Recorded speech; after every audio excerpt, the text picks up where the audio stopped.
Hello, everyone. I'm Dave Rubenstein, editor-in-chief of SD Times. We're here at the DevOps Enterprise Summit, and I'm talking with Julia Wester, the customer education manager at LeanKit. And I know you spoke, or actually are speaking a little later on how to continue on your DevOps path when you have some initial successes and then kind of hit a roadblock. And I think you were calling that, what, taming the chaos, beyond the quick win? Maybe you can elaborate on that a little bit. Yeah, so I work at LeanKit, and our product is all about helping people visualize and optimize their work and their workflow, which is very aligned with DevOps.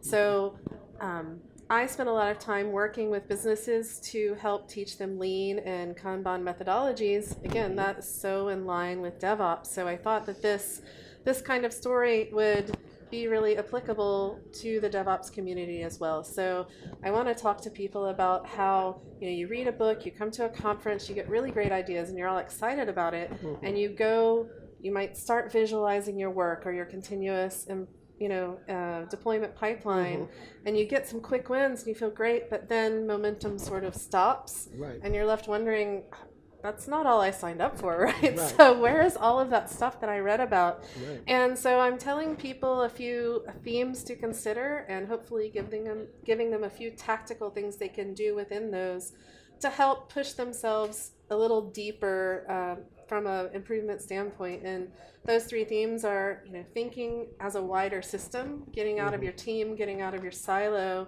and really trying to optimize work across those.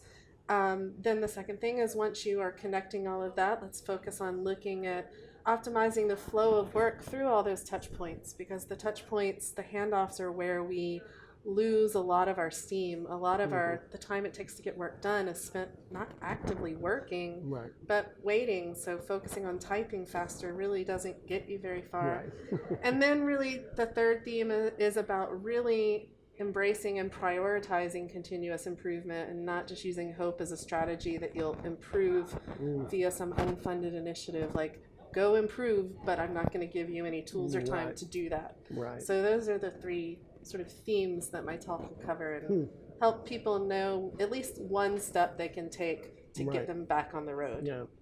So how beneficial is it for organizations to be using lean practices in gaining greater efficiencies and speed?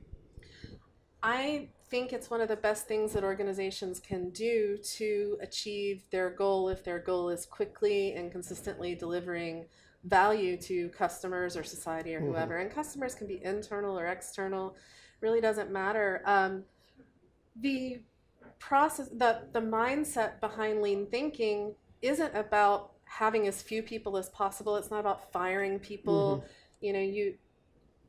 There's a lot of misconceptions about what it is. There are a lot of misunderstandings, absolutely. It's really about understanding that your goal is to get the value out. It's supported by leadership that understands that they can't be making decisions all the time, and when they do make decisions, they need to be heavily informed by understanding how people actually do their work, not by sitting behind a desk. And then continuous improvement and respect for people are the two pillars that sit on that foundation of leadership that really help us achieve our goal. So I think it's hard to get to success, at least sustainable success that will scale on its own, without adopting that mindset, whether you call it lean or not. Right. And I love how embedded that mindset is inside of DevOps. People don't know when they're learning DevOps, they're really learning about lean and systems thinking. And so part of what I want to do is help educate people about that, and help them know that this goes beyond Dev and Ops. And this is about having a good way to do business and way to do work. So a lot of these people then are having kind of like an aha moment. It's like, I didn't realize I've been doing lean practices for a while now. I hope so, and I hope so, and we see a lot of this happening with, it started off DevOps, then people realize, okay, that's not enough. Right. So DevSecOps, Right. and then BizDevOps. Right. And I like to say, at some point we got to stop smushing silo names together and start to saying we're working on systems thinking, building the best end-to-end system possible. And I think it's important to let people know that that's a thing. When we were having our DevOps workshop on Monday, someone asked, well, how do I get my VP to understand that they're part of the problem? They're not really helping us improve. And I had this epiphany question. Well, do they know that they need to be involved if they don't really understand what DevOps is and what you're trying to achieve?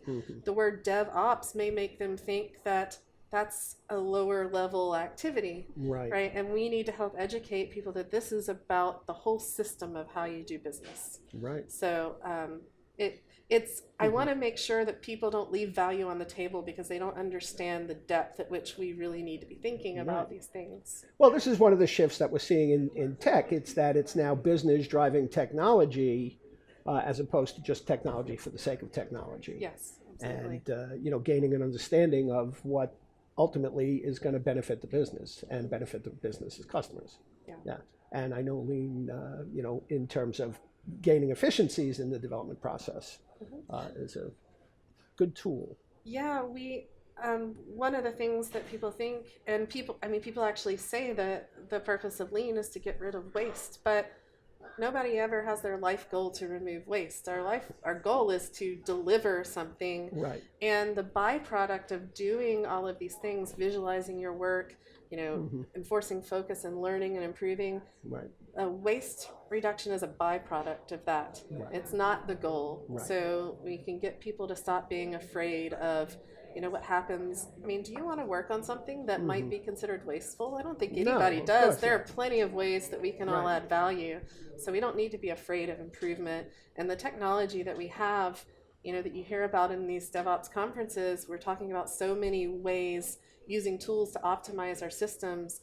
These are amazing tools that make it so much easier to do that. As long as we understand that tools are tools and we don't start confusing them with the purpose that we're moving towards. Exactly. So Lean itself is not necessarily a tool, although there are tools that can help. It's more of a practice. Yeah, it's really, I guess the word mindset is so overrated, but it really is a way of working. Right. And then there are lots of tools within Lean that you can use, Kanban being one process framework tool, and that's the space that I usually deal with people in. But there are a lot of, there's 14 principles of Lean and many, many tools that live in that sort of structure that I talked about before with the two pillars. And the goal is the roof and the foundation being the leadership. Right. There are lots of tools that support that, but those tools are never the point. And we see a lot of times, both in technology and in process methodology, where people start to worship the tool and forget that it's subservient to the thing that we're trying to do. So it's always good to understand there's lots of great tools out there, and come to places like this and learn how to deploy each tool to meet certain goals, and then know when you don't need it anymore, or when to break rules to keep moving towards your goal. So for people who aren't here, where would you suggest they go to find out more about Lean and Lean practices? Resources they can have. Yeah, there is a ton of great information online. Obviously, I have my blog that I have you ask me, so I'll turn to that. Everydaykanban.com. LeanKit, my company, they have a Kanban Learning Center on their leankit.com site, but then there's also Lean Enterprise Institute, LEI.org, who really have just a wealth of great information and how to learn, and they give classes. So there's just a lot of places to learn. If you never know where to go, then just post something on Twitter, and me or someone else will eventually see that and help guide you in the right direction. Excellent. Great. Yeah. All right. Well, Julia, thank you so much for the great information. Yeah. I appreciate you giving us a couple of minutes of your time. Thank you. And for everybody else, again, I'm Dave Rubenstein, and we'll see you again soon.